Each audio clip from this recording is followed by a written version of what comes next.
Non c'è stato un solo diluvio.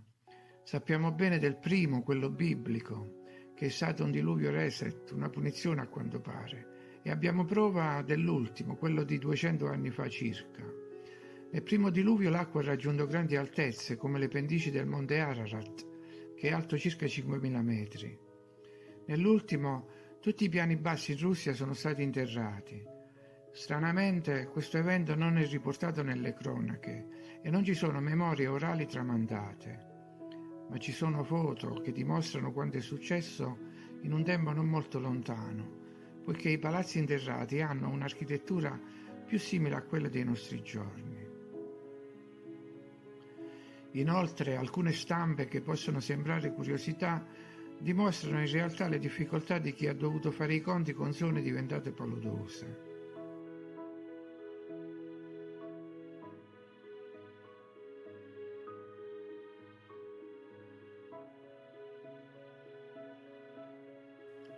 E poi c'è stato un diluvio negli anni intorno al 600, documentato dai pittori e disegnatori dell'epoca successiva, definiti artisti capriccio, perché secondo i critici d'arte inventavano i monumenti interrati.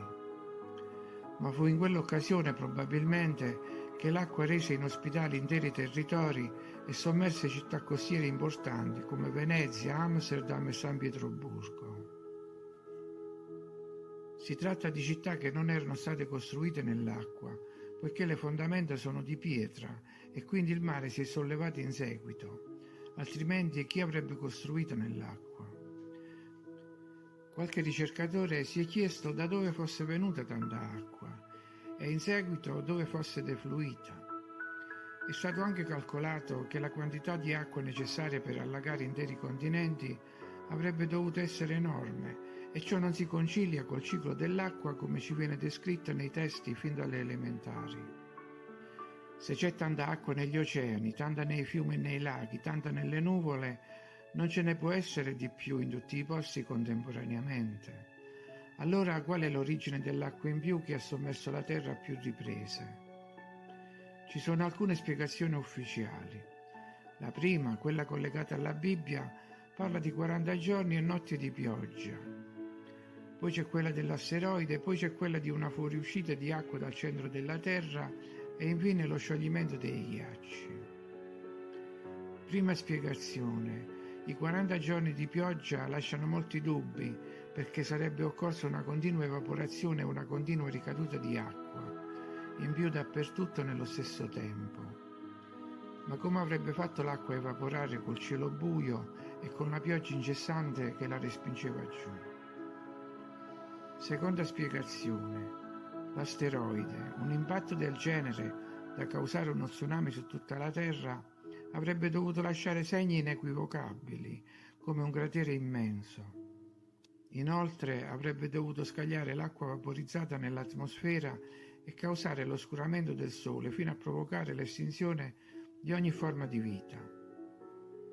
La terza spiegazione del geyser dal centro della Terra contraddice la versione del magma incandescente dal centro della Terra. Anche se acqua e fuoco stessero a profondità diverse, dovremmo avere acqua calda negli oceani e vapore che fuoriesce in continuazione da imbuti giganteschi. Infine, quando avrebbero dovuto essere alte le montagne di ghiaccio che, sciogliendosi, potessero inondare la Terra? Montagne di 30 chilometri?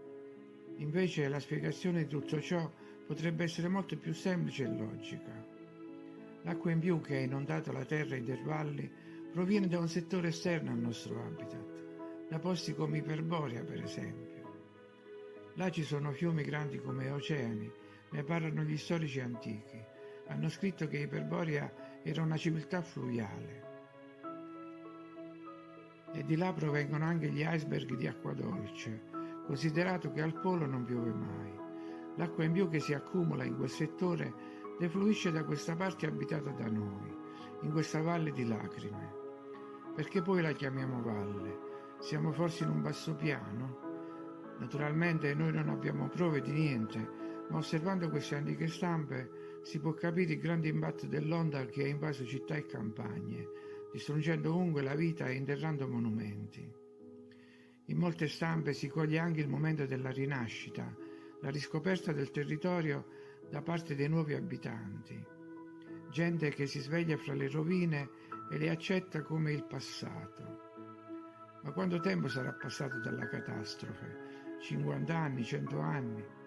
È difficile stabilirlo, così come è difficile dire da dove siano arrivati i nuovi abitanti.